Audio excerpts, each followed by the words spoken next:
should we start? Should we wait a few more minutes? Let's start. What are we covering today? I wasn't clear. Give the recording a second to start. It hasn't kicked in yet. Oh. I think. Yeah. It says recording here. Yeah. So today we got 4 modules or 4 directories: FMT, hash, mime, and node. I think FMT and mime is pretty. They're pretty small, so should be quite fast to move through them. Obviously, node is the biggest one, and probably hash as well, as there was a PR that rewrites it to use WASM. But let's start from the beginning with FMT. Can I ask something, Bartek? What is the purpose of discussing Node? I mean, I think it's very interesting, but I don't think there's much question about like whether we stabilize things or not. Yeah, I don't think the questions or discussion is about stabilizing. I think it's rather how to tackle some of the stuff. I linked one of the PRs that implements net.socket. And since it depends on a lot of internal bindings in Node, it's not quite straightforward to implement. So probably just a general discussion how we could tackle such modules. Okay, yeah, makes sense. I have more thoughts about it, but let's do it when the time comes. Yeah. Okay, so FMT. Let's start with the README. So the README says it's printf for Dino. This is very much a work in progress. I'm actively soliciting feedback. What immediately follows are points for discussion. So let's see what's in the discussion. What useful features are available in other languages apart from Go, Lang, and C? Behavior of person v verb. Maybe let's actually start with looking what are the modules, actual modules here. So the first one is colors. A module to print ANSI terminal colors inspired by Chalk, Claire, and colors on NPM. This module supports no color environmental variable, disabling any coloring if that variable is set. And this module is browser compatible. Nice. So I'm pretty sure this is exactly the same code as we use inside Dino runtime itself. Just it has way more exported functions. So let's check the documentation.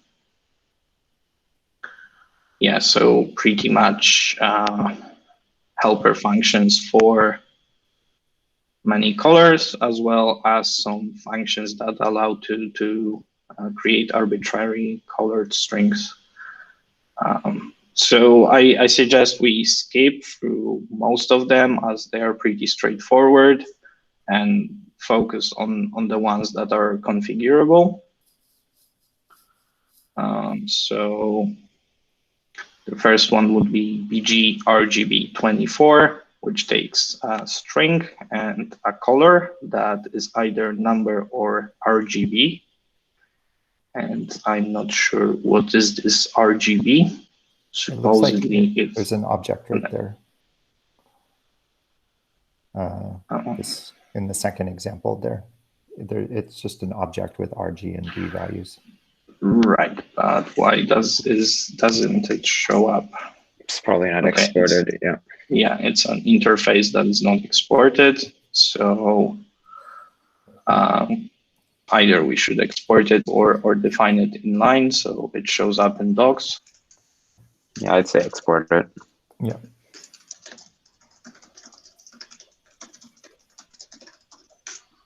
Okay. So well, this function is pretty much straightforward. I don't think anything needs to be changed here besides that interface. BG RGB8 is similar, but it uses 8-bit color palette. So I guess the number only here is fine, not taking the interface. Mm-hmm. We got more helpers. Then we got get color enabled, which returns, it probably calls into Dino get env, sorry, Dino env get to check it. Return enabled. No, it's actually just a getter. Okay, so I forgot that no color is just a helper variable on Dino namespace. We don't require to access environmental variables for that. Mm-hmm. I guess this is fine. Mm-hmm. Actually, maybe it should be renamed to is color enabled. Yeah, Since it's a Boolean check. I don't know. I agree.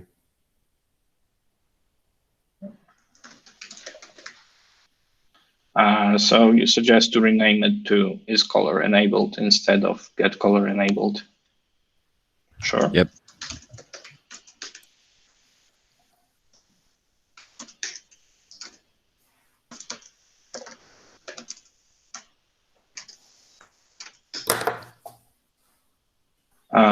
Then we got more helpers.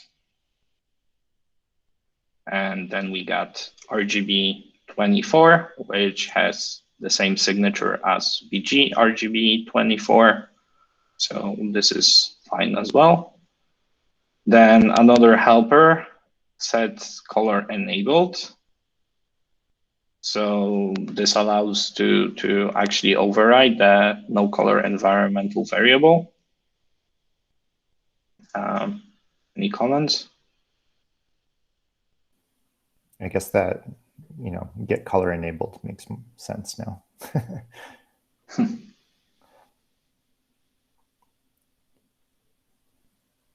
Okay. Strike through, put horizontal line through the center of text. Sure. Then we got strip color. This is used heavily. Does it actually work for anyone? I mean, like I have never seen strike through text in my terminal. Maybe it uses Unicode. Well, you're on Windows, so Yeah. Yeah, No strike through. I know, but I have a Mac, and nowadays I'm into it, and every now and then, well, I'll test it. But it seems a bit like a feature that I am not entirely sure is widely supported. But The other question I have is that does it even make sense for this module to be browser compatible? I mean, you can create strings with ANSI escapes codes, but like they are not usable in browsers as far as I know. That's just if you do have colors in your code and you want to share it with the browser, even though it won't do anything, like at least it won't crash. I guess that's good. yeah. And it'll default to no color. Actually, would it? I don't know if it'll default to disabled or not. No, it won't. Yeah, it will default to disabled. Oh, right. Right. Yeah, no color. Okay. Yeah, sure. Strike through works Okay. for me. I just tried it.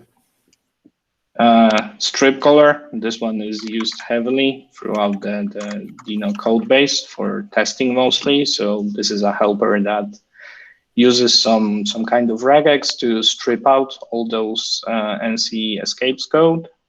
I think this is fine. No, not much to change in this module. So let's see the other one, which is Printf. So this module has two functions, printf, which converts and formats a variable number of args as is specified by format. Printf writes the formatted string to standard output. And sprintf is the same, but returns a string. A little Yeah. background on this function. This is written by my friend Tim Becker, who is an awesome programmer, lives in Cologne, Germany. And this is based on the Go implementation of printf. I think it's pretty solid.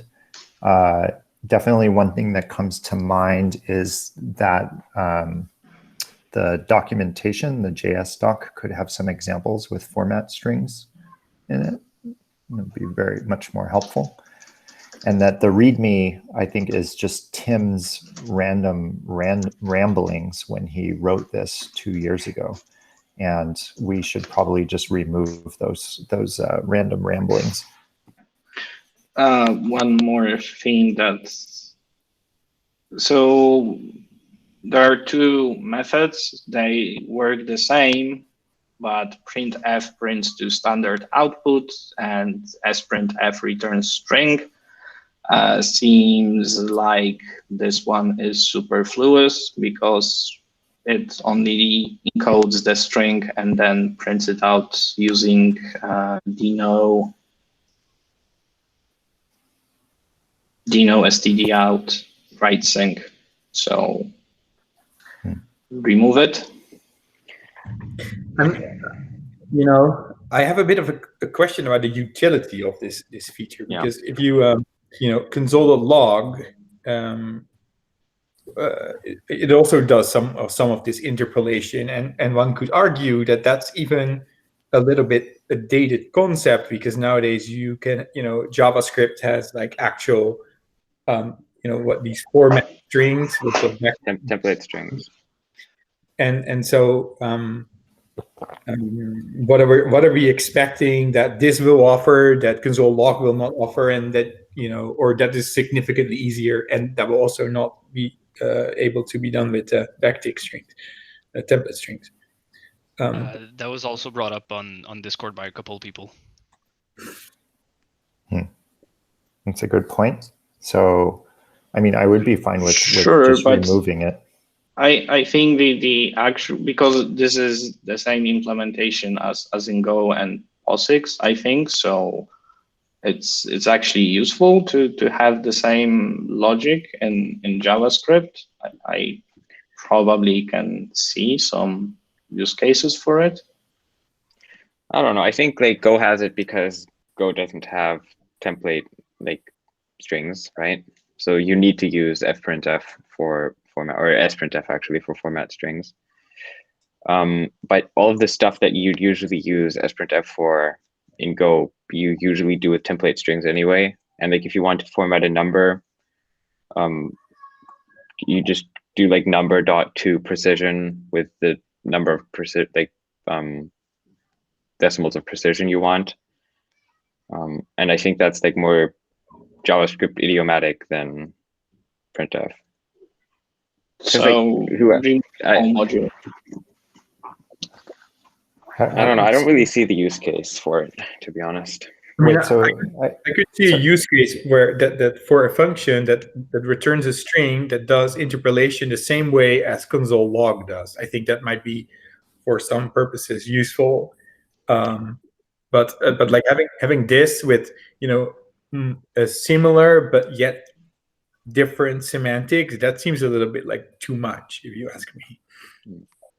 Sure, but what you suggested would be, if we were to do it, then it had to be a method on Dino namespace. Otherwise, we'd have to copy paste like 2,000 lines of this formatic logic from console implementation. No.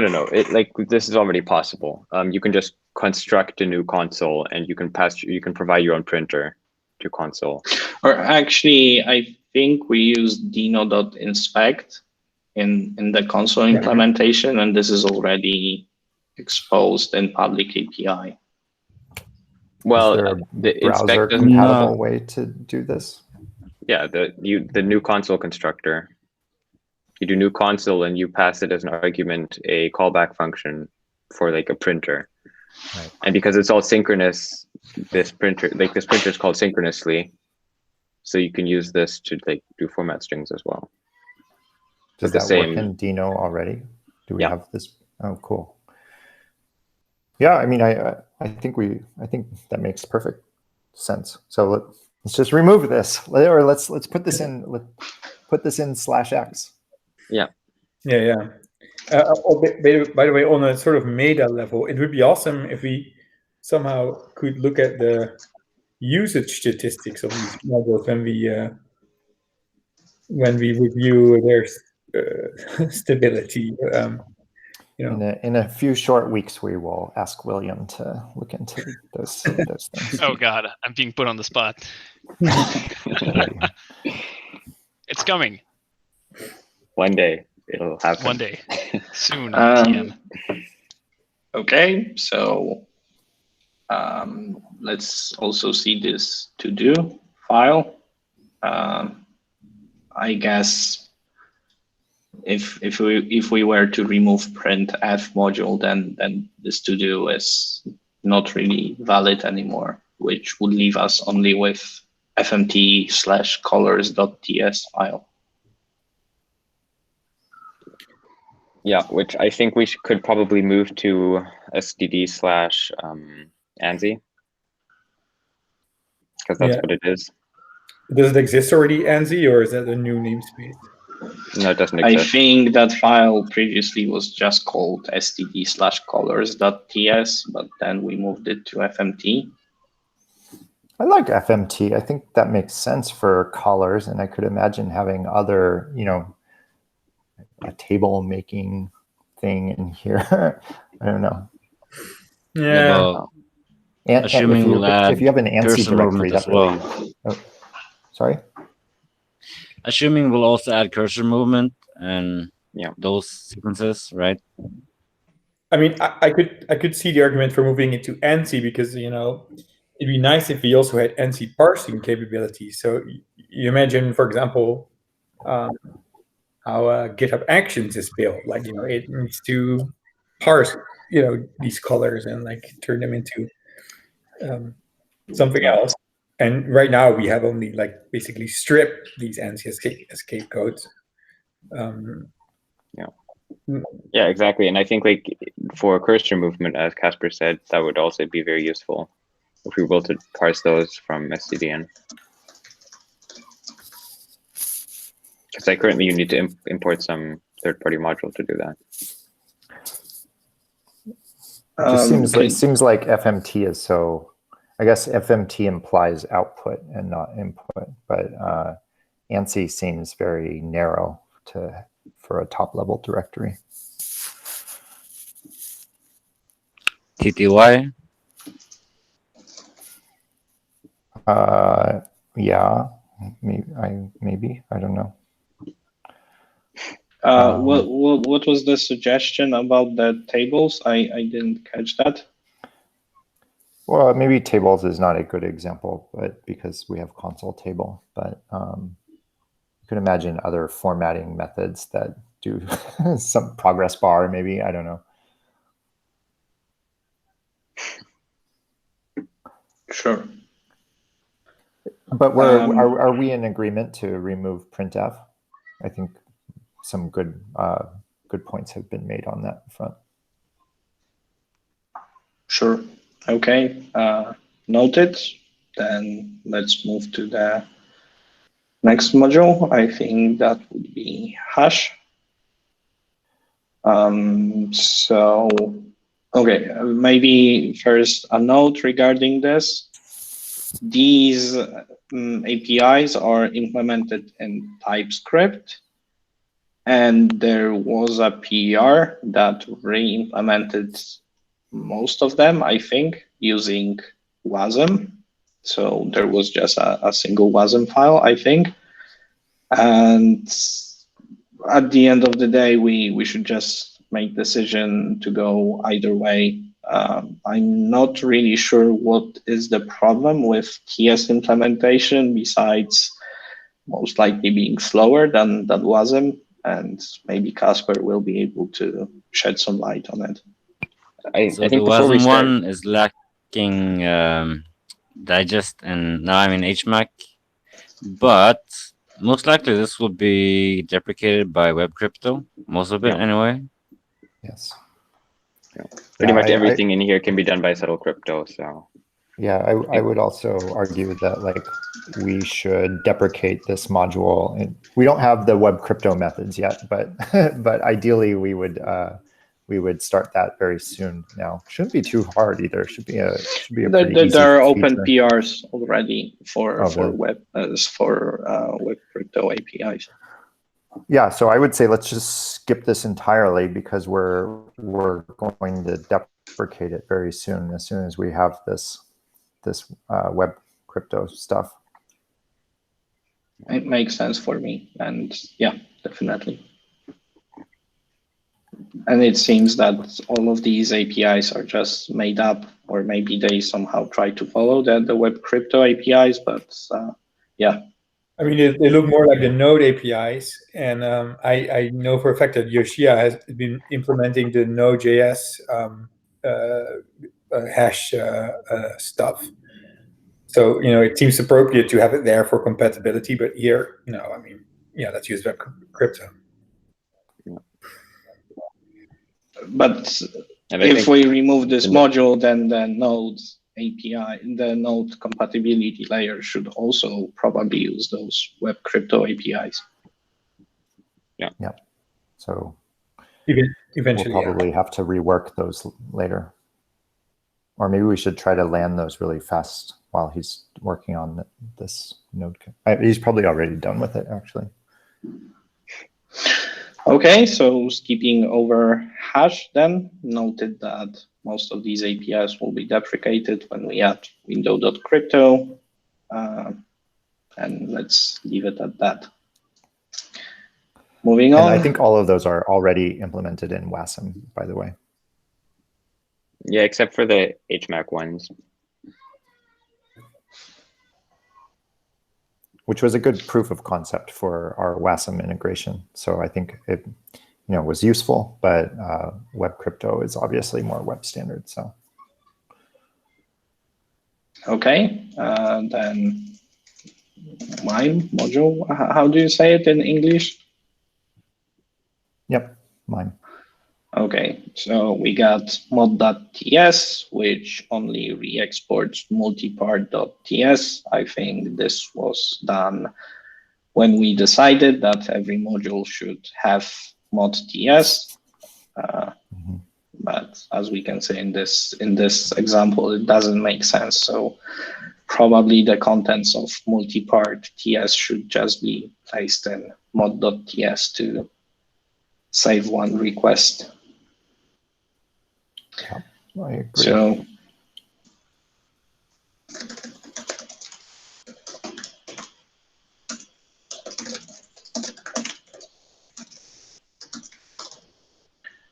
so let's see, multipart.ts, we got a function called isFormFile that takes a parameter called x and it has type any. Hold on a sec, Bartek. I kind of think we should just get rid of the mod TS, but still have this called multipart TS, because I think MIME/multipart is kind of, you might have some other MIME utilities in there. And I think this is based on the Go module. Let me see what they have in there. I would argue to get rid of this module entirely, actually, because there's a web standard for this. Oh, you can use, well, you can create a new request and then call .form file on it, and that's a multi-part reader. Oh wow! And I think there are some quirks with this module. It most likely saves the data to some random temporary directory. I'm not sure, but if I recall correctly, there's some kind of issue about it. And also it looks very funky. This not impl is probably just a placeholder from dino-doc, but let's check.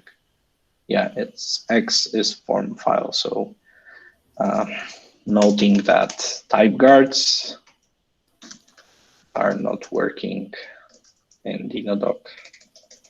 Good. good to discover all these Dino doc issues too.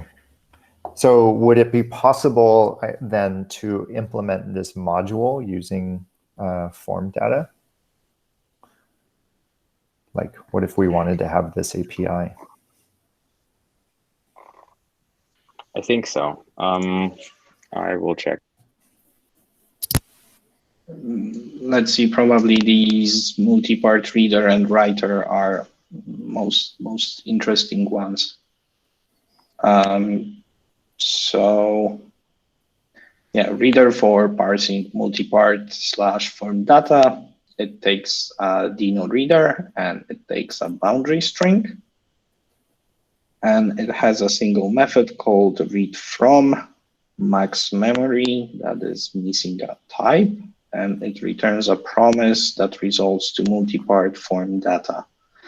Read all form data from stream if total size of stored data in memory exceeds max memory overflowed. File data will be written to temporal files. Probably temporary, not temporal. I think we should get rid of this because form data does this internally. It has like, it uses blobs internally, and blobs can be persisted. We don't implement that, but in theory they can be persisted to disk. Like you can do both the reading and the writing with request and response from fetch. So remove the whole MIME directory completely. It is unused elsewhere in STD. So yeah, if that I'm completely ignorant of these web APIs, but if what you say is true, Luca, then I would agree with you. Yeah, and also I really don't like this function. Like exporting type guards is not really, like, doesn't make sense in my opinion. Yeah, I guess. And it's not used internally in this file. Okay, so noting that we should remove the whole directory. Yeah, we should have, so we're going to move a bunch of these modules into /x, right, out of STD. Maybe, I mean, the question arises like, where, which repo do we put them in?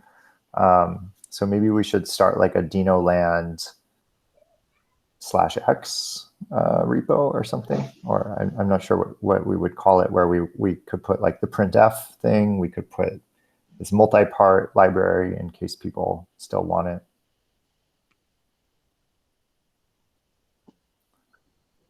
But it's already persisted. What's the point of creating a new repo and putting this code there if no one's gonna look at it and maintain it? I guess yeah. it just brings it into its own repo, so we can release it separately. But like, are we actually going to maintain it? Exactly. Like, who's gonna look after this code, and what's the use case if you can use web APIs? And this is already persisted using tags, so you can always link to older version of STD if you really need it. Okay, fair. Yeah, I guess so. So we should deprecate these things then, and maybe add some sort of README for how to do this. I don't know. How should we move forward with this? I think deprecation seems reasonable for a few releases, right? Sure. And I think then we can remove it outright. And then in one of the release blog posts, give an example of how to use response and request instead. Yeah, I was about to suggest a blog post when we actually remove it. Yeah, and I think it's not a very used like feature or module. Looking at GitHub, just searching for it, there's 11 files that actually uses it. So, like, I don't think anyone's gonna miss it actually. Okay. Are those imports using tagged version, or do they just link to latest STD? No, that's non-tagged imports, but like I can look at the imports. Well, I think like tagged versions should also pop up because I'm not doing a quoted search for it. So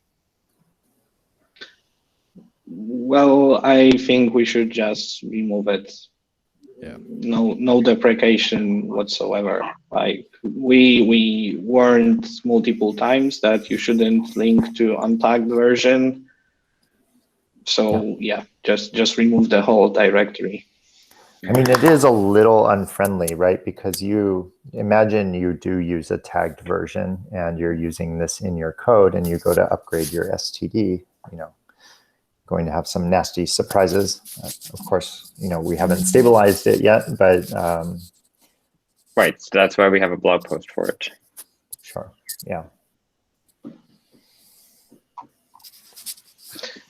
Okay, then we're done with mine. So sorry for being a bit late to the game here, but don't we have a mechanism too to warn people about this kind of situation, right? With some header. I remember we added that. Yeah, no, we have that. The X warning, yeah. Yeah, we have warning, and we have also JS doc at deprecate, I think. Exactly. Yes, but the thing is that this header is only displayed when you download something, not when you load from cache. Oh, right. Which I really think we should change, actually. We should display it whenever you start up. Any of the modules in your graph have like an X warning header, it should be displayed. It should be really obnoxious. Do we save the headers when we input Yes. in the cache? Okay. Like this header should be as obnoxious as possible, so people stop importing STD untagged. Yeah, I'm just worried that someone will figure this out and start putting commercials in there, but That's okay. Then you just don't use their service. Yeah. Sure. Okay, that was quick. So We could have a dash quiet mode too. Well, we already have a dash quiet mode. Oh, cool. So right, yeah.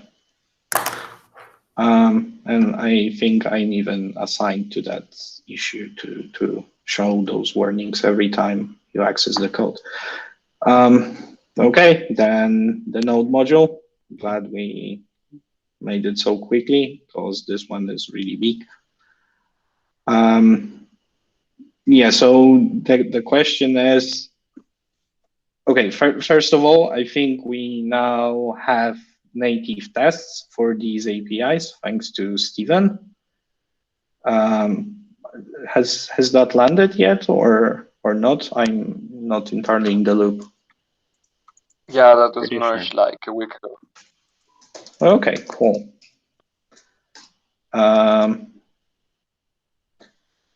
Yeah, so let's just quickly see which ones are already supported or partially supported, and maybe try to prioritize the remaining ones. Like which ones should be like tended to first, and which ones are not so important. Okay, so starting from the top, we got assert module, which is partially implemented. I think those are the testing assertions, if I'm not mistaken. Please correct me if I'm wrong. We got the buffer module, which seems to be fully implemented. There's child process, which has no tick at all. And I think this is one of the most often used APIs, so probably should be prioritized. I think one of the issues here is that the Node child process API has a lot more features than the dnode or run. So it does. You can basically arbitrarily redirect standard out and standard in different ways. It supports streaming, detached processes, and all. Like there are, for many of these things, there are open issues in Dino for us to support it, but it kind of like requires a bit of a concerted effort to investigate what we are missing and yeah, like architect. So to answer you very immediately, the piping, I and Naeem looked into it, but there is no Rust crate that does this, and Tokyo does not allow to pipe between standard out or standard error. So we either need to find a crate that does it or write ourselves. And for the detached sub processes, there's a very old PR in Dino repo, which I think does not work on Windows. So maybe you could look into it, and then we could land it. Yeah, that sounds good. I can find it, or you can assign me to it. It's, just go to the last existing PR that is open in Dino, and that's it. Yeah, I think I mentioned you on it like months, years now, a long time ago. okay, I'm sorry. No, it's fine. It's fine. I think you even responded to it at some point. We do pipe for standard, for the normal standard IO streams. I think the issue is that you can't add like another file descriptor, and you can't like where we actually support piping to files in Dino, but there is no redirection between the, for example, you cannot merge standard out and standard error into a single thing. We don't support dupe2, which I think is what the syscall that you need to do some of that stuff. But yeah, I mean, in any case, you know, the full features of child process is not necessary to partially. I mean, I think we would get 90% of the way there with what we have already. So we don't necessarily need to go add a bunch of new features. We just kind of need to partially implement this. And then, you know, if it crashes when you try to do some of these esoteric things, then whatever. I mean, these are very esoteric things. I mean, it's very few and far between when you want to like add some extra file descriptor to a child process or share that with the parent process. Yeah. So I have another question. How is the situation on? It used to be necessary to explicitly close a Dino child process resource.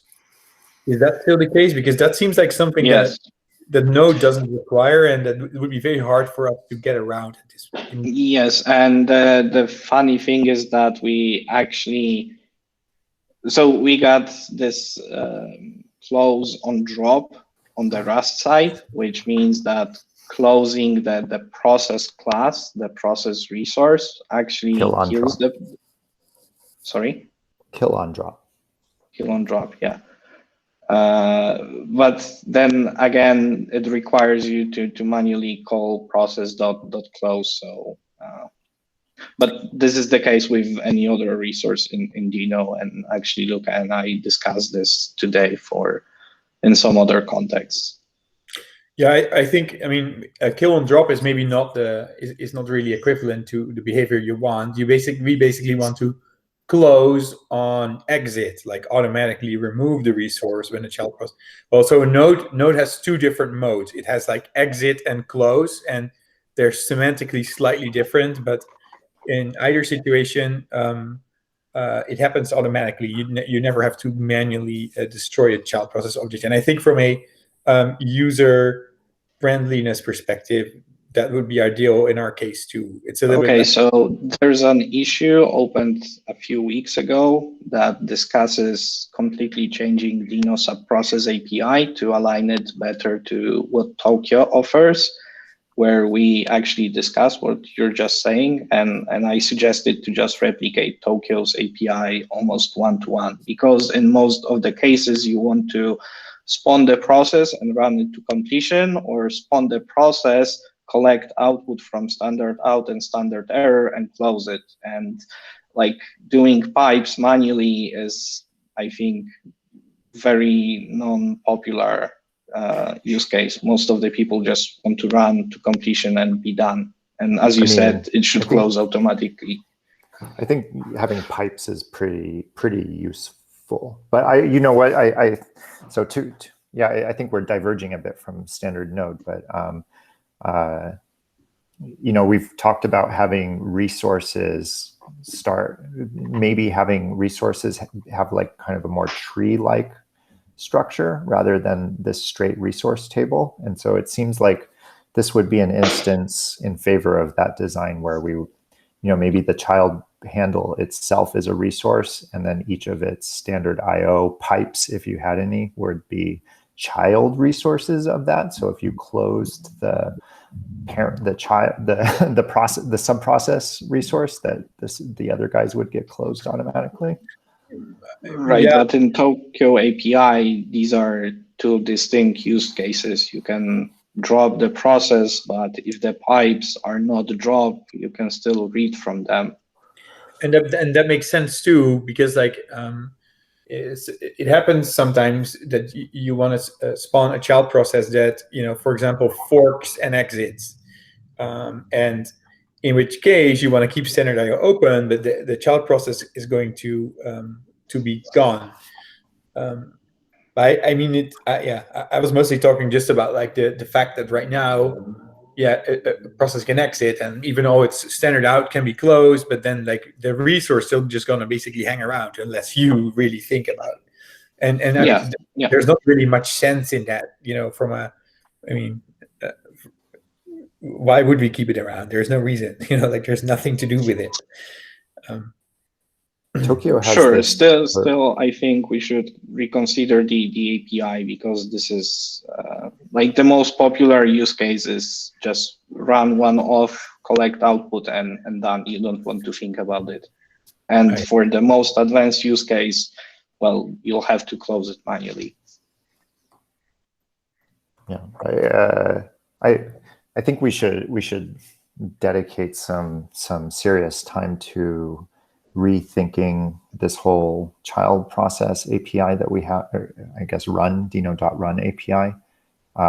It's been written a long time ago now. Bert wrote this probably 2 years ago, and I think we know more about our system these days, and it might make sense to refactor this API entirely, and this might be a very good reason to release a 2.0 version of Dino. Yeah, I mean, it's also, I must say, it's a bit uncanny in like, generally Dino namespace, everything is very low level, and this is kind of like not quite high level and not quite low level. So, didn't do a great job there. Just want to point out that there's a stage 2 proposal for explicit resource management in Oh, really? TC39. It's like kind of like Python with file or. Oh yeah. Can you? Oh, that would be very useful to resources. Do you have a link to that, Casper? Phone right now, so hold up. What's it called? I can look it up. I'll send it. Okay. It's in dev std.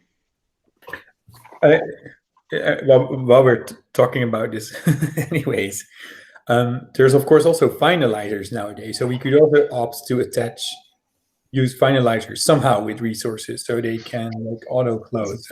Sure, as soon as we get them to work, because it seems they completely do not work right now. Yeah, regarding like, that, they are never triggered. Yeah. Okay, moving on to the cluster. I actually saw this being asked multiple times, like not even in case of node compatibility, but in general in Dino, what's the equivalent in Dino to cluster module? And any ideas, any comments? I mean, I cluster never was like used this one. What does it do? Yeah, cluster is like a random idea of mine. Did you work on this with me, Bert? Yes, we did.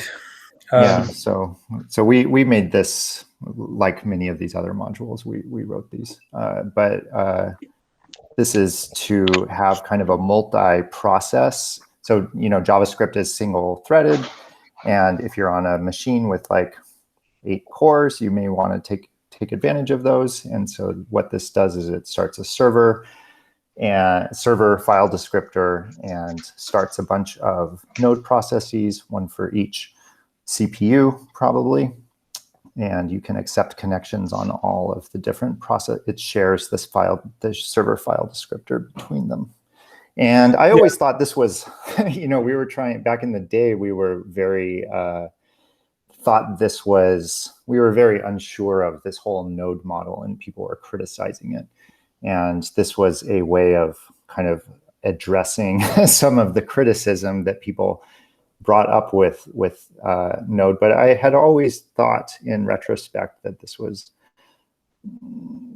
kind of a, I don't know, stepped outside of the abstraction that Node created. But I guess people actually use it. Yeah, I think this is used very heavily in PM2. This it's like super popular tool.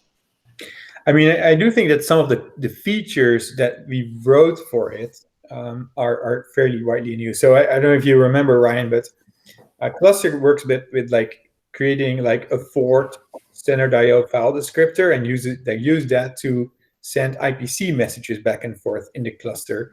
And it is used, for example, by Visual Studio Code to communicate with extensions. People actually use the cluster module for the use case that we intended. I very much don't think so.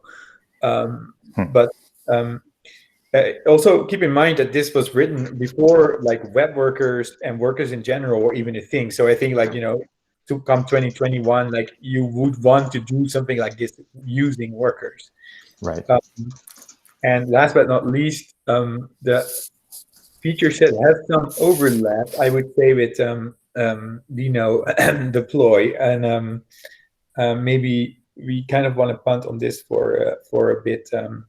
Yeah, I agree. I mean, this seems like interesting feature, but in terms of priorities for this STD node thing, I think we should punt on. Child process seems very important. Like I would say that's great, but this one we should punt on.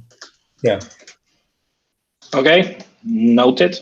Console, I'm actually surprised that it's not implemented. I guess this is just the regular console implementation, so formatting. Sorry? This is a Node.js built-in module? I know nothing about it. Yeah, I don't know what this is either. Okay, 3 question marks then, next console. Crypto is implemented partially, probably needs web crypto APIs, just discussed that Yoshi is working on it. About the console thing, I'm just reading about the Node documentation, and I think that when they made this, they just look at the sidebar where there's all the Node APIs listed, and it's mixed built-ins with Node STD, so they just kind of put console there. That's not a built-in thing. My fault. I wrote that list. In Node, if you do require console, you get basically the console object back, more or less, minus 2 methods or something. No idea. Oh, there is a requirement. Right. So probably we just need something like a shim that we already have for other modules. Yeah. Yeah, just re-exports to window.console. Mm-hmm.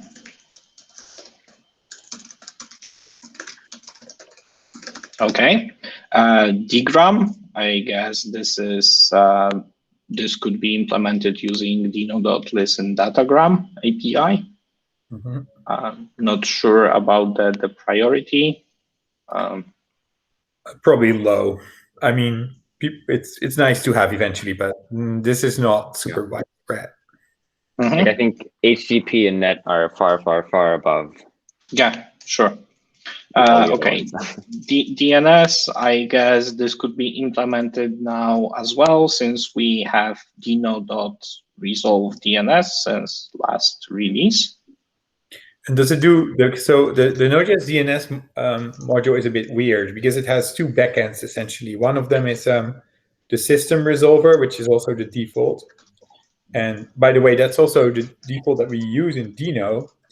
And it has specific resolvers for, like text records, and that uses a different backend. So I don't know how far we are on that second part in Dino. Well, our DNS implementation also has 2 backends, and you can either pass a name server and then it'll use the name server, or like it'll do all the DNS stuff and it'll do like TLS or DNS over TLS and DNS over HTTP. It does all of that. or if you don't pass a name server, it'll use the system resolver. And so can you okay. Yeah, it's something called Trust DNS. So we have a user space implementation of all these resolver stuff. Okay, but you have because like in Node you would not have to pass a specific resolver. If you used like to resolve text, it would just use whatever system resolver you have. Yeah, the same for us. Okay, great. Okay, so that would be easy. Yeah. See ya, William. Bye, William. Okay, events seems to be fully implemented. I guess this is the. I was hearing it wasn't because Yoshia was trying to port something. I think it was maybe parcel or something. I forgot. He said that we were missing some event listener features, such as well, someone knows better. So please keep going. The thing with that is, it's not 100. It's implemented, but it's not 100% accurate to the Node original or whatever. I forgot what the word is. So yeah, those things happen where you call where you extend the event emitter, you call on in that extended class or whatever you're doing, and it starts in a loop of calling parent and then calling the son and the on method. And I wanted to iron that with the test suite that I just implemented, but I haven't found the time to figure out even what's wrong with that to actually fix it. I think there was also something related to prepend listener or something. Is that possible? I think that there are like 3 functions that do the same thing. There is like add event listener on and prepend listener. So the loop must be around there. I don't know where exactly. Okay, noted. And this is probably a high priority as most of the APIs depend on event emitters.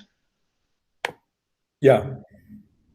Yeah, or I mean, just going by like, different, does yarn work? Does NPM work? Does whatever, React work? I think this is important to get a little bit better. Yeah. Yeah, definitely. Okay. FS module says it's partly implemented. Anyone has any more info? I think it's quite well implemented, actually, as far as I can tell from landing PRs. So, I'm sure even these ones that are marked as completely implemented are not completely implemented. But I think FS is probably like 95% of the way done. It's missing sync and the data sync at least. Sure. A couple more, but we have the syscalls now in Dino, so it's possible.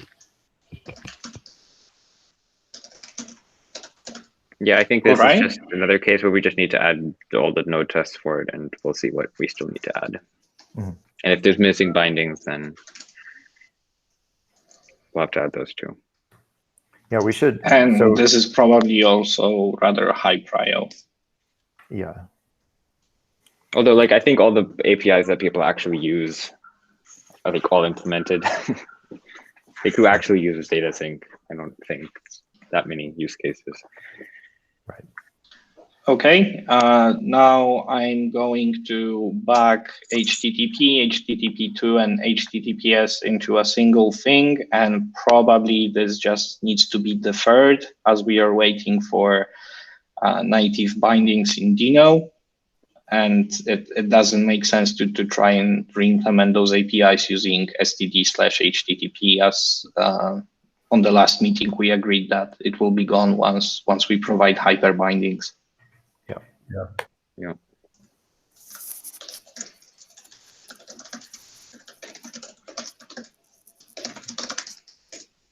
Cool. Then we got module, which seems to be implemented fully as it provides the require utility or create require. So as long as it passes tests, I think this is mostly done. So that's our, of all these, that's our code, right? That's our APIs. Is that I think this is the shim for the require function. okay? I mean, maybe we should have a look at that API. I mean, since it's our Sure. API, but. And I guess maybe we should rename it to require. I think Node also has a module API. Oh, okay. And it has stuff like require.paths and whatever, require.source map. There's some random stuff in there related to module imports. I see. So this is a Node module then. Okay. And I'm like 95% sure that this needs to be updated for the latest Node releases that support ESM and the exports field in package.json. Mm-hmm. So how do these Node tests work that we've? I mean, I think I landed that PR, but is there like JSON file that configs it? Okay. Yes, there's a JSON configuration file. Basically, actually, can we put that on screen, like to have some explain? Yeah. Can you say what I should put on the screen? It's an STD node. That's in. I think that it's in tools. Yeah, that's the one. That's the one. And config.json, please. Sure. Okay, so we have this super sophisticated last generation state-of-the-art test runner. What it does is basically we just list the tests that we want to have from Node here. In this case, there's only one enabled, that's test event emitter listener count, that actually helped me find one inconsistency with the event emitter that I couldn't catch any other way. And the idea is that if our API matches 100% the one from Node, the test name here and the std node module.ts will run the test for us. That's basically a test runner. And so far it works. Now the thing is that there's not much of an API, there's not much of a polyfill here that actually matches that 100%. There's little inconsistencies like, for example, I'm trying to fix the assert implementation since that's used pretty much everywhere in the test suite. So that's a requirement for going forward. Mm-hmm. But there's little differences like Node.inspect uses single quote where Node.inspect uses double quote, so the test doesn't pass. And I don't know what to do about those cases. I think there was a little refactor about that inspection lately. I don't know if it's any different. Last time I tested this was like 2 weeks ago. I see. Would it be possible to say specify a threshold? So, for example, 90% of tests, if they pass, then it's good, and if it's less than 90%, then. Well, the thing is that it runs the whole file since node tests are as run as a whole file. Then it's like I can't define a threshold. What I could do was actually edit the test file that we're running so that, for example, there's one single test that doesn't match for us, but it's like super something strange that isn't meant to work with Dino. Then we could just like take that out and say that this is actually working. But define like 90% of the tests, no, because this is based on assertions. Actually, you can see how that works if you go to node suits parallel, and the test that was just inside there is that one. So this is it. This is a test that is running. It's exactly the same in Node, but basically, which I just run this file here, and if all the assertions possible, we mark that as a match, like work. Right. I see. Yeah. Is there some kind of README that explains this config that you just explained? Yes. Go to Node README.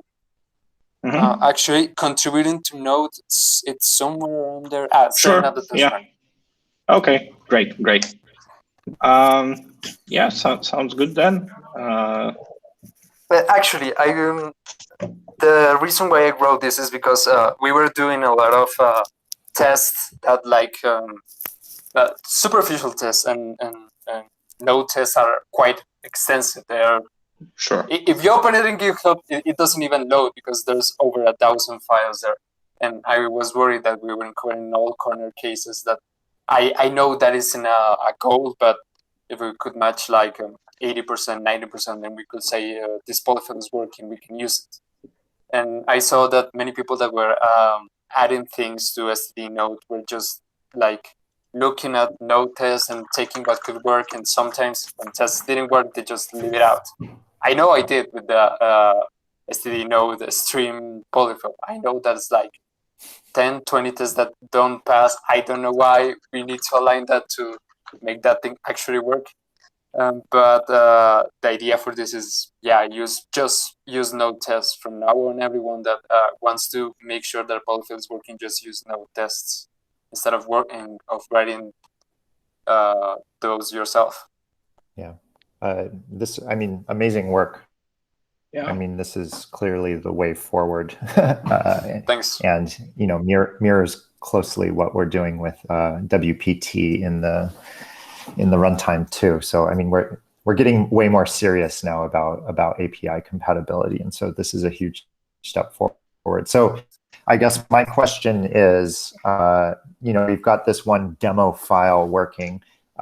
It seems like the most important thing. How can we start making progress on this? It sounds like asserts is kind of the first step that needs to asserts is actually there's a PR open for that one. But as I told you, and that is the most frustrating thing that I have to deal with so far, is that little differences, because those tests, what they do, actually you can open the PR. No, wait. There's like 1,000 file. Like 1,000 lines file there, don't do it. The little differences where node asserts like, okay, let's assert this and let's assert that the error string exactly matches this, and node gives you double quote, they know use single quote, so the tests fail, and I try to define some way in which we could change that and say, well, this is not 100% like the test that is, I think that's the one. This is not exactly the test that we're using, but the result that we're expecting, but please send it as a positive that this is actually working, but I haven't, this file is like 1,000, 2,000 lines, and I have to do that for each test, and I just kind of gave up on frustration. Yeah. So I need to get around doing that. I mean, hopefully at some point, I imagine the first couple modules is going to be very hard, but I imagine that as we keep going, like it starts getting easier and easier, because then you're just fixing little corner cases, and instead of, if the asserts is broken, then obviously like it's going to be pretty hard to pass any test. We will. We're going to put some eyes on this and try to fix this. Thanks for raising this issue. Let's figure out what this how to get this assert thing working. It seems important. I'll assign myself to this. Okay, moving on, net module, and I think this is the one that was recently. There's also a recent PR for this module, but since it heavily depends on native or internal bindings in Node, there was a problem to emulate it in Deno, and I guess this is also one of the highest priority modules. Essentially, this exposes TCP sockets and probably other sockets. So. Mm-hmm. I would say less. I mean, the HTTP module and the child process are probably more important. But I mean, I don't think there's anything fundamentally blocking us from implementing this right now. Maybe it's a lot of work, because I think we have all the bindings. I would say that for TCP, we definitely have all the bindings. The complication comes from the streams implementation. So if that's good, then this is also pretty good. And there is one thing, I think in Node, we have this ref and unref features, and it's been very long on a to-do item of mine to do something about that in Dino, but it's not getting done at the moment. What does the ref and unref do? Oh, so you know how in Dino we have okay, so it will change the type of the ops from the regular ones to those that do not block the event loop, right? Exactly. Yeah. So in Node, that distinction doesn't exist on like an op level. It's something where you turn it on a resource level essentially. And in Dino, we currently don't have the infrastructure for that. I mean, from the top of my head, it seems that we could add like an unref parameter to the option bag, but to like change all the ops from this resource, but like changing it midway seems quite tricky to do.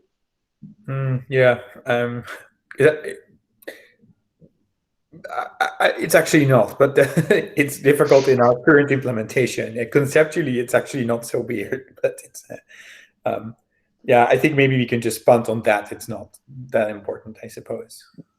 I think the biggest use case for this is like database drivers. Yeah, like a connection tool or something. Yeah, or a connection to a logger backend or that kind of stuff. Yeah, exactly. Isn't the HTTP agent from this module? Sorry, I didn't get the question.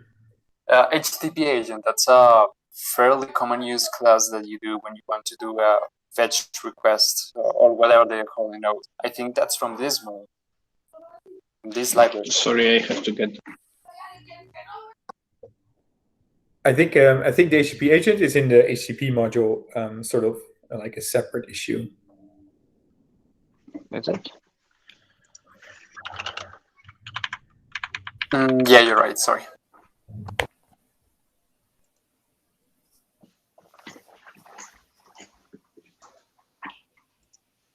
Okay, shall we move? Yeah. Yeah, you. So then there's OS module. It's marked as partially implemented. No idea actually if that's the case. os.ts. Yeah, I think some things that the Node OS like module does, Dino doesn't like export, like because it uses some system calls that we don't. You mean like let's Right. kind of stuff? Excuse me? Like CPU times. Oh, yeah, CPU. Yeah, times, CPUs like our get priority. CPU info, Dino.CPU info or whatever we call it, doesn't match the node, like the node CPU info, for example, like tells you a bunch about like what model it is and stuff, which we don't do. So yeah. I'd say this is not hugely important, but it's something that eventually can be done. Okay.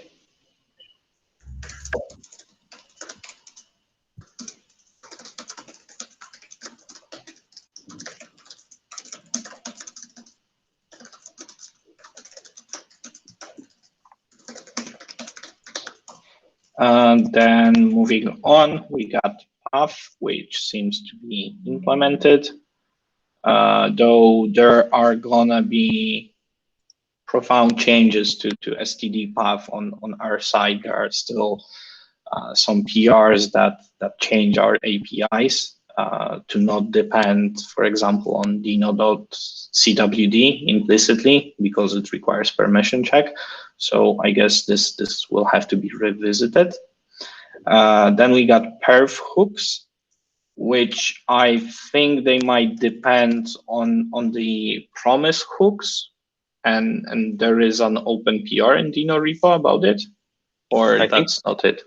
I think Perf Hooks and Perf Hooks I know Perf Hooks for one exports the performance API that we have already.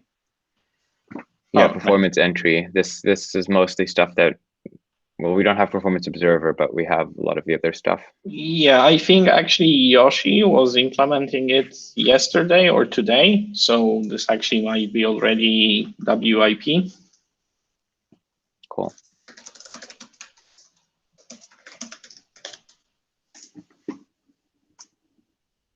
Then process, also not fully implemented.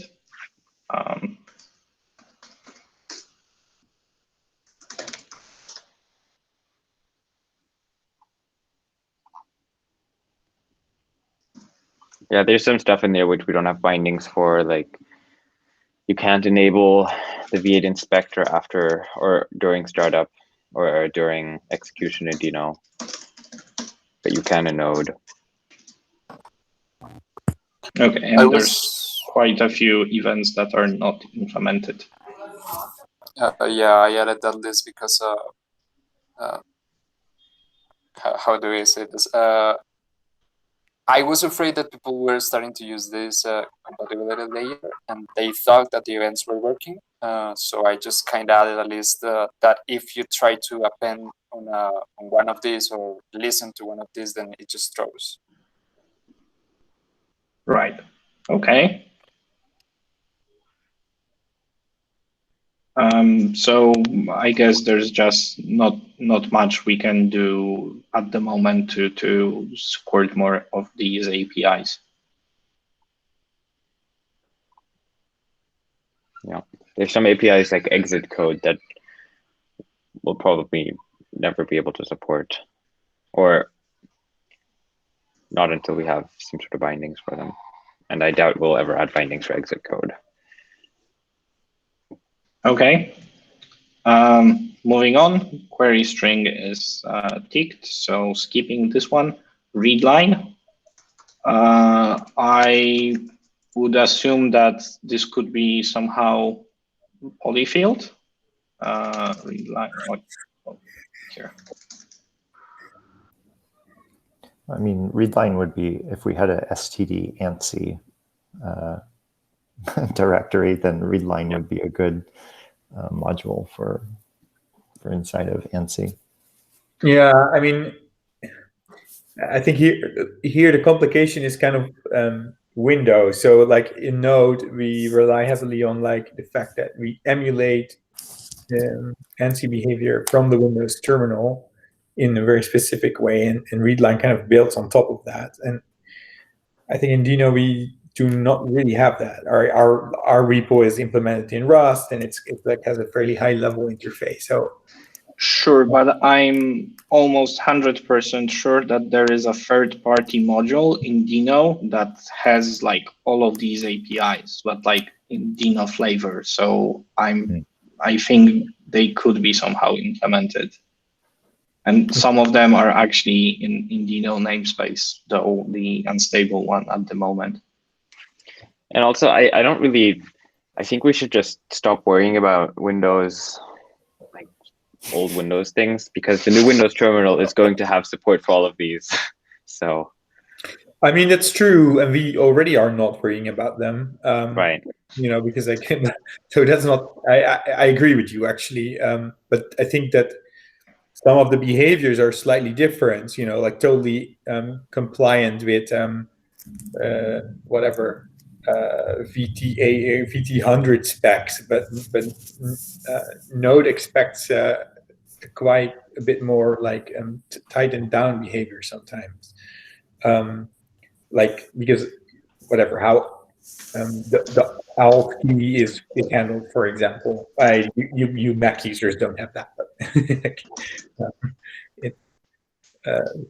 well. Okay, marking as low priority. Then repo. Same thing, yeah. basically. Actually, I'd say that this will be very hard to implement. And if I remember correctly, the repo API in Node has ability to like create a repo server on demand or something, and there's no such thing in Dino. And just what Bert says, since REPL in Dino is implemented in Rust, it's not like easily done. But maybe Casper will have more details as he's REPL master. So to do node REPL, we will basically have to emulate like how they do it, which is going to be a major pain in the butt for very little gain. I'm not sure, like, why would you run a node REPL in Dino?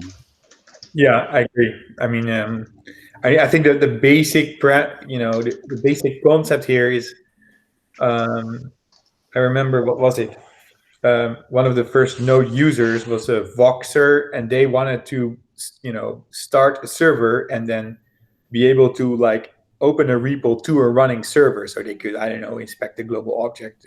God knows what it was, but and that's the primary use case. So if we really had someone that needed that, we could open a Dino REPL in a process like that. But yeah, emulating this seems very not so useful. Okay, yeah, I think marking for as cases, very low prior. yeah, I think for cases like that, nowadays we have the Chrome Inspector protocol, and you can do most of those things via the Chrome Inspector. Like, the only issue with that is that our console.log currently doesn't get piped to the inspector. But for the rest, I think you could use the inspector for this.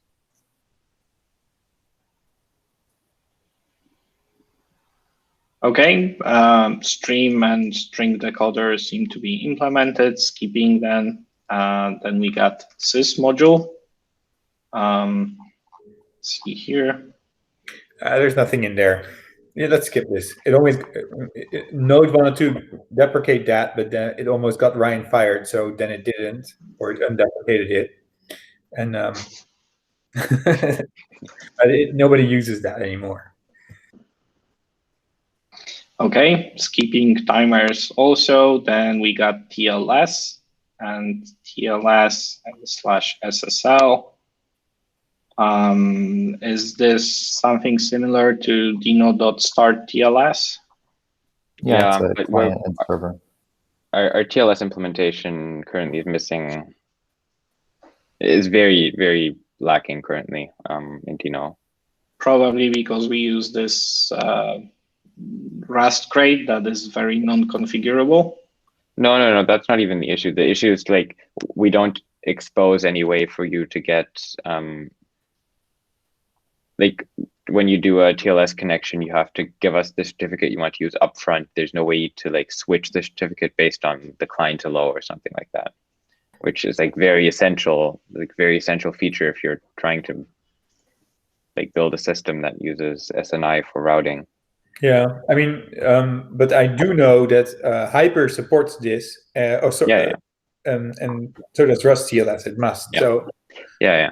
The main issue is that Rust TLS only supports this synchronously. So you can only synchronously provide it a certificate based on the client to low. There's no async API for that, which means that our callback would also have to be synchronous. Which. But I mean, more importantly, I think there's some important use cases. For example, opening an encrypted connection to Postgres might be a good use case. And that's pretty trivial. So like TLS.connect, I think we could implement, maybe not 100% of the way there, but we could probably get something that allows a node Postgres driver to run on our system. So I would say like relatively high priority for this one. And yeah, I think we have kind of the bindings to do it more or less. Like net maybe. Yeah. Yes, like net. Yeah.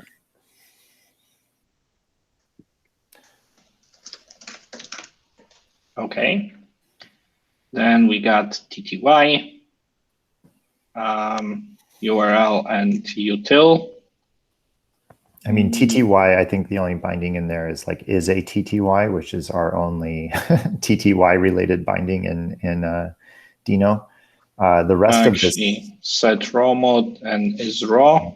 And right. I think we got set raw mode in Dino, though it's unstable. These are not These are implemented in userland. These are not like direct syscalls. So it's a bit subjective. Get window Raw size. is- We have set row mode is a syscall. It's a series of syscalls. I mean, it's a certain configuration, right? It's a certain I think this get window size has an unstable counterpart in Dino. It might be console size, get console size. yeah, something like that. Sebastian implemented it a while ago. Yeah, all this stuff. It's just like, God, who cares?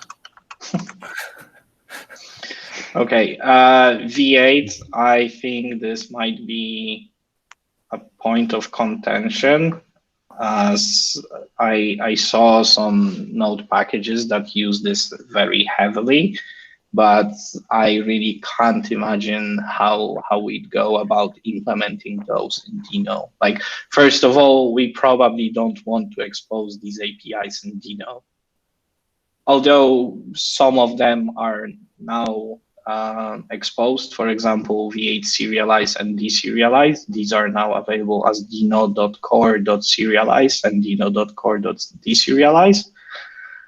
But like this low-level serializer class, like, no. And I think the other APIs like take coverage, stop coverage, get heap snapshot, get flags from string. Those are all things that you can do by the inspector. Yeah, although this get heap snapshot, I think this one is actually useful. I had a little shim or whatever that Ben helped me write a year ago to debug some problem that we had when snapshotting, but unfortunately I lost that code. So. And if I'm not mistaken, some of these APIs are needed to actually integrate with Chrome DevTools to take heap snapshots or CPU profiles, but might be wrong here. But long story short, we probably don't want to polyfill this module. I think maybe we don't want to expose a node version of it, or that's not so necessary. But these are all features that are actually very useful. I mean, because if you are like, oh, my Dino code is slow, then we, or it uses too much memory, then heap snapshotting is of course very useful. And just like profiling, for example, like starting and stopping the profiler, or what's the word? Coverage detection. Those are things that somehow we need to expose to user. Yeah, but Casper just finished a huge PR that like overhauled the coverage, and like doing this the same in programmatic way. Is there a point in doing that? Yeah, I agree. I think like coverage is something that we already provide out of bound. There's no built-in way to like collect coverage from the terminal and process it, but we have that in Dino, so I don't think this API is as necessary. And for the heap snapshot, I think this is all like profiling related stuff that you should do via the Chrome inspector out of bound. Like if you want a programmatic API, then talk to the inspector programmatically. I think what might be useful is being able to start the inspector and stop the inspector on demand. Yeah, I mean, like, so in order to do heap snapshotting in a useful way, what you want to do is you want to like have a very specific moment where you take a heap snapshot and then later on take another one and then compute the diff. So like basically you need to be able to put that somewhere in your code itself, right? Like not. Well, you could breakpoint and do that from the inspector as well, right? Yeah, I mean that sounds it's a solution for in some cases, but not awesome. Or Sure. Well, Yeah, but for example, set flags from string, not possible. You need to give it upfront to V8. We cannot just like set those flags while we're running V8. no, or can we? But Node does it that either, or how that works. Also, okay, I just lost my train of thought. Doesn't matter. Okay, so moving on. I guess this is very low priority, this module. Yeah.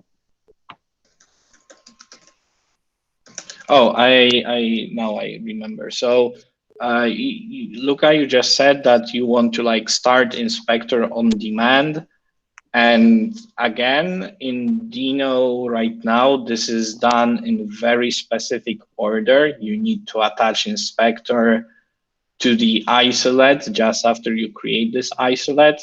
Otherwise, it like all hell breaks loose. Still haven't figured out why. So I'm not sure how that could be implemented via JS API. So any ideas or hints would be helpful. And Node has this signal that you can send to it, and it'll start the inspector when it receives that signal. And that's like actually a pretty useful thing because that lets you inspect any node process. Like literally any node process, doesn't matter if you control the code inside of it, you can always just send it the signal and it'll start up the inspector. And then you can inspect it. I see. But like if that's difficult for us right now, I don't think it's very high priority. I do think it's pretty useful though. Ultimately. I mean, it is hard because in Dino, there's two ways to do that, either via op, which is not possible because you cannot access like worker or isolate from an op. And the other option is like direct binding in Dino core, where you do have access to isolate. I'm having a hard time concentrating seeing Ryan avatar. Okay, moving on. VM. So this is like a new context that is created on demand that you can run some code in. Mm-hmm. And right now in Dino, we don't even support multiple contexts. So I'd say use a web worker if you need behavior like this. I don't. Yeah, this is kind of, before there were web workers, there was this. This was also something that Yoshia brought up. There was at least something that he couldn't do. Like I forgot what it was. Like whatever Webpack or something, or like one of these tools that he tried to run. So I think having support for a context or whatever realm API is probably the more modern way to say it. Is useful. I just the Node.js VM API is very dated and very wonky, so it probably shouldn't start there. Right. I mean, I see value in this because web worker means that you need to create a separate thread. So there's like a startup cost and teardown costs, and this just like creates a sibling context running in the same isolate. But I think that the Realm API is the way to go forward, although this is just a proposal right now. Well, I think, it's been a proposal for a while and it's kind of on the back burner, but I don't know what this, I'm not very regular at TC39, so who knows where it stands. But I think these APIs are heavily used by Node test runners. Like they use this VM API to create to like each test file is given to this VM and run simultaneously. So when you connect via Chrome DevTools, you can see like 100 contexts at the same time. Yeah. Okay, so writing down that Realm needs proposal is we can't do that. Yeah, that's that. Yeah, this Realm thing, I think it's mostly been blocked on like web integration because all the web APIs need to now be like Realm compatible. Like what happens when you like serialize them and send them like structured clone and transfer them? What happens to the thing. And there's actually, while I was working on the WebIDL stuff, there's quite a bit of things in the WebIDL now regarding realms. Yeah, I think it'll happen sooner rather than later, but mostly just integration work that needs to be done there. Okay. Worker threads. So I guess this is the old API predating web workers. Yeah, I suppose so.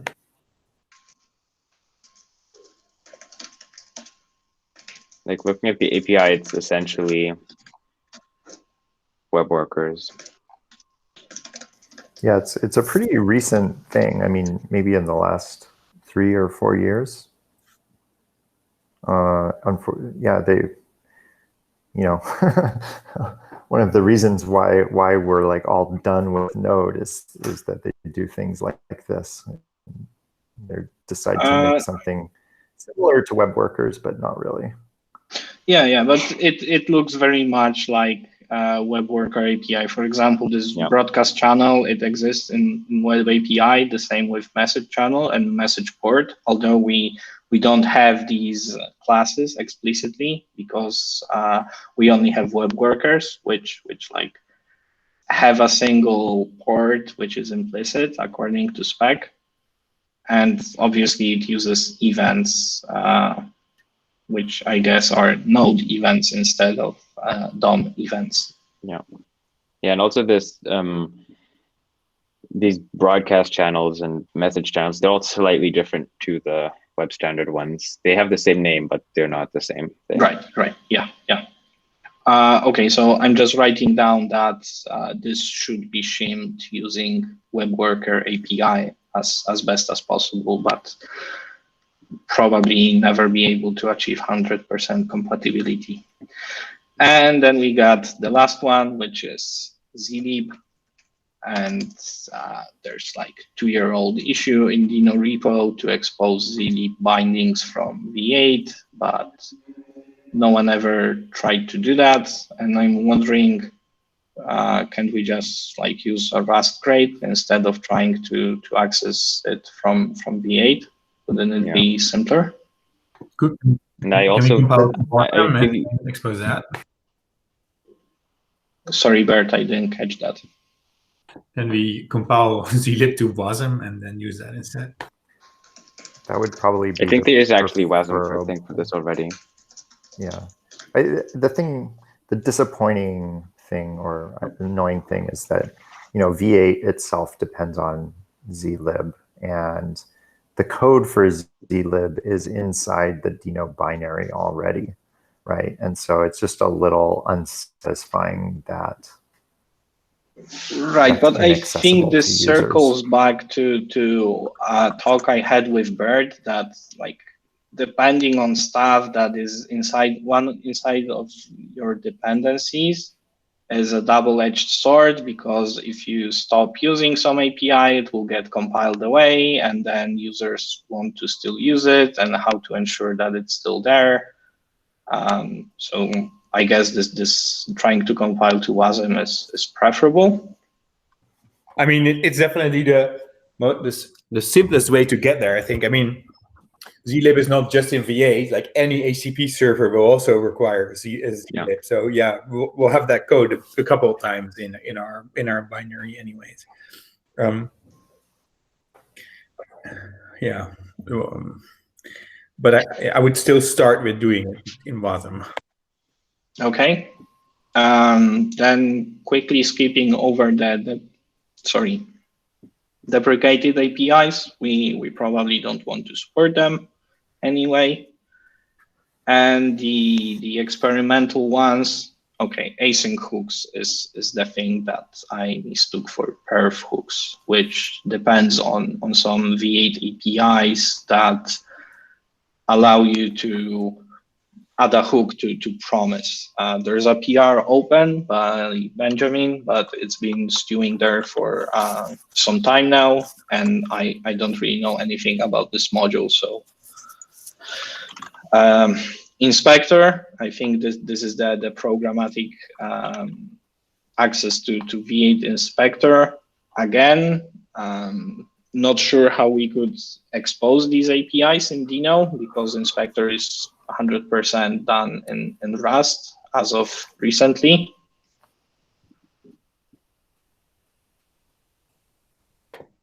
Yeah, I mean, I don't really know how extensive the Node API is. I mean, most of the interaction we do with WASM is through JSON RPC encoded. With the inspector is through JSON RPC encoded messages. And someone, I think it was Casper, or was it William? No, Casper. I think he added an internal channel to there. Yeah. So it wouldn't be so hard to support basically sending JSON RPC messages to the inspector. I mean, there is an obvious risk to it, which is, it could be a privilege escalation. So you would probably require like -A, and you could also potentially deadlock the system. So I don't really know how it's with that, but. And again, this channel leads on worker or main worker or something, which is not really accessible through ops. So it would require some gymnastics to keep it working as is, but make it accessible through ops. But still, this is experimental API in Node, so we can not care about it right now. Yeah. Policies, as far as I know, this is something similar to import maps. No, I think it's a security feature for, or maybe it's import maps. I don't remember. Possibly.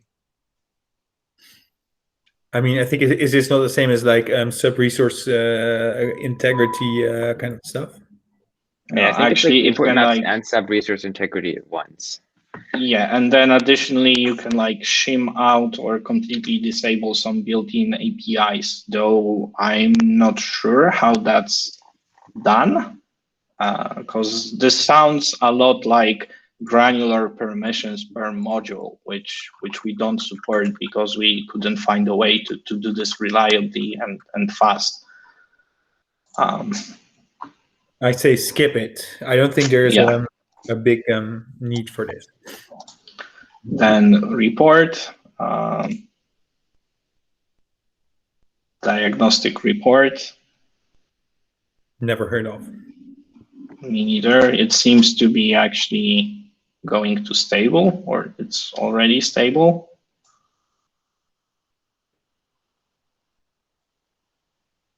Okay, this says process.report, write report.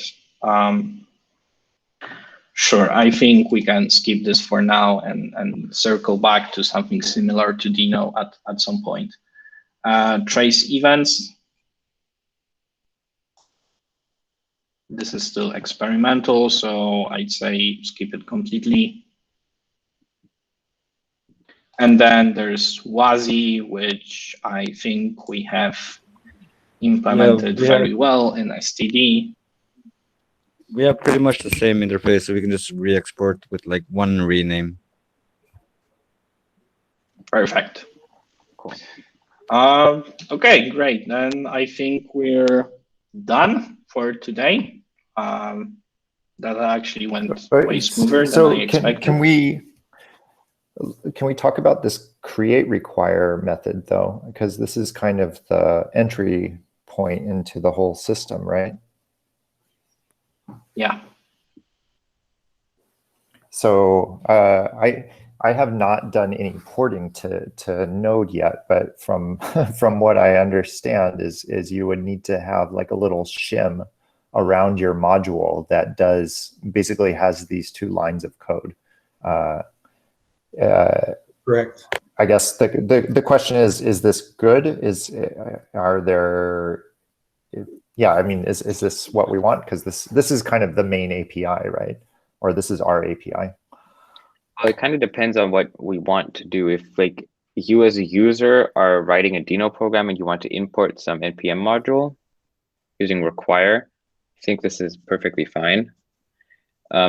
If you are a Dino user and you want to use Dino to run some Node CLI, I think it would make more sense if we provided a like std node main file that you could Dino install, and then it would be like Dino node, and then you could do Dino node, I don't know, Tailwind or whatever, and it'll start Tailwind. Yeah. So that would basically add require to the global namespace and then execute the argument of that. That sounds great, actually. Yeah. Well, I think the crux is this import meta URL. There's no other way in Dino to get URL of the module you're currently in, and this is direct binding to V8 that is implemented in Dino core. So besides like import meta require, I don't see any other way how that could be implemented. And this one has the advantage that you can pass any URL as a base for resolution. When I was trying to polyfill require as a function in the globals for Node, I wanted to turn this create require, the require method into basically an alias for create require import that meta.url, but it didn't work. I can't remember why, but I think that if this stream was working properly, then that was a case that should be covered. Like, require in the global namespace should always be a require from the module that you're calling require from. But I guess Dino doesn't work that way, or at least the module system doesn't work that way. Well, I guess the issue is that you don't know what module you're, like, you sort of need to call the create require function in the function that you're going to use the first require in, because there's no way to get the import.meta URL of a caller. Well, the only way is to get a stack trace and then parse the stack trace, but that's like, no. The only other solution is to just add require as a global function that is bound somehow to V8. But well, you could use it like could you do a stack trace? No, I think you could like create the error, and that way you could like get the calling module, but it seems very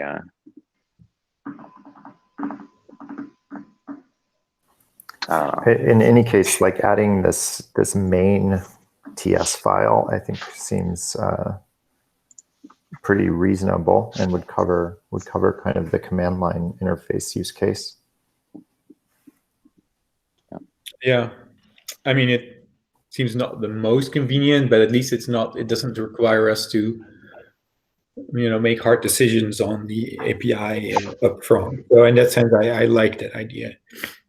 It would be really rad though if we could require packages straight from npm.js.org, because we can look up URLs in package JSON. So you don't need npm installed. You don't need a node modules folder. We've invented Node without the node modules folder. Well, I mean, Nick, isn't that what we're building anyways? Right. One more thing, I think this might be tangential, but there's talks about import meta resolve, which would algorithm, and I was actually really hoping that Guy would join us today, because like it came from them as a request, but I think if it's import meta function, then it should be somehow standardized. Although import meta is actually host defined object. For example, Dino provides main boolean, which I don't think anyone else does.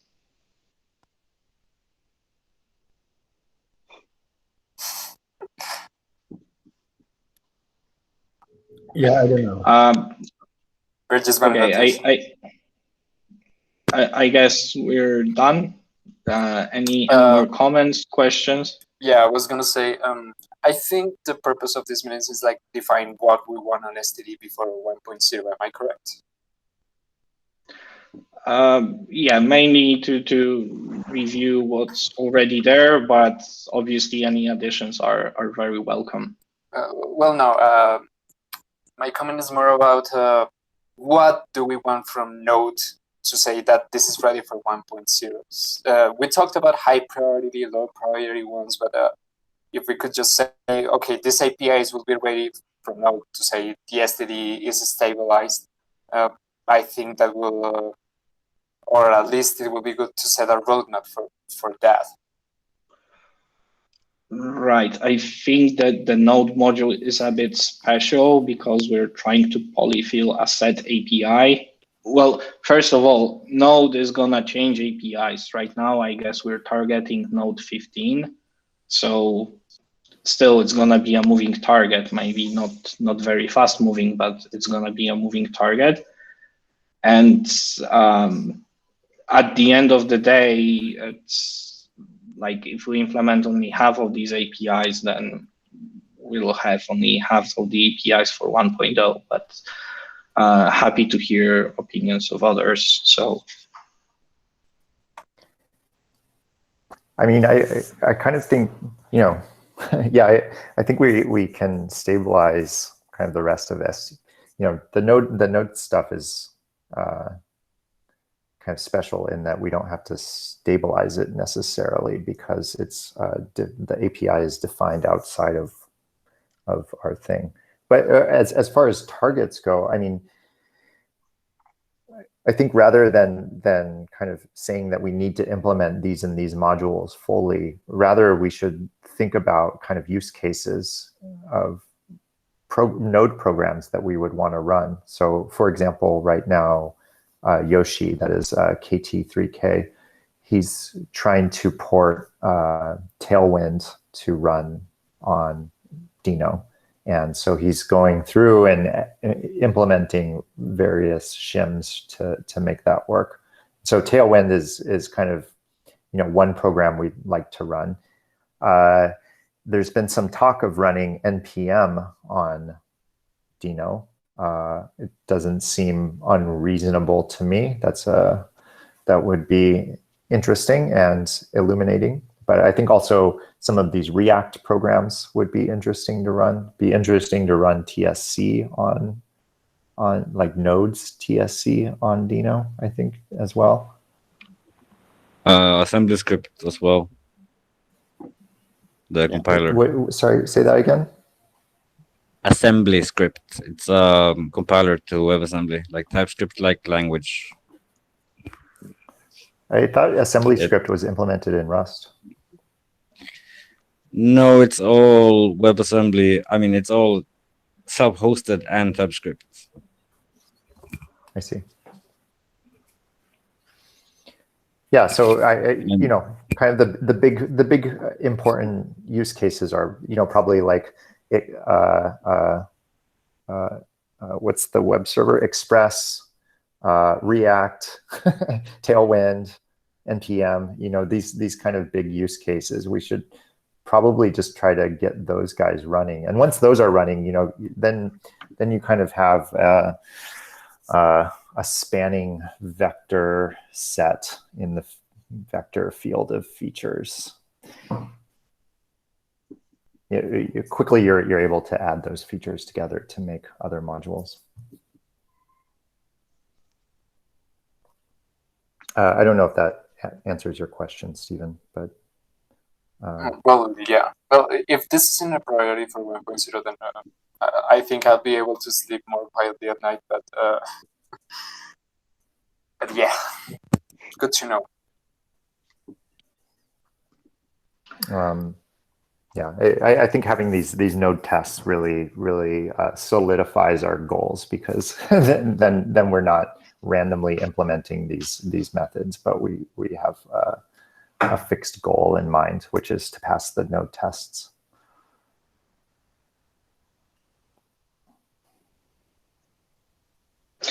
Okay, thank you very much for coming. Another very productive meeting. Glad we're done with Node, and I guess I see you in 2 weeks. Bye bye. Cheers. For tomorrow. Bye. Goodbye. Bye. Bye. Bye, guys.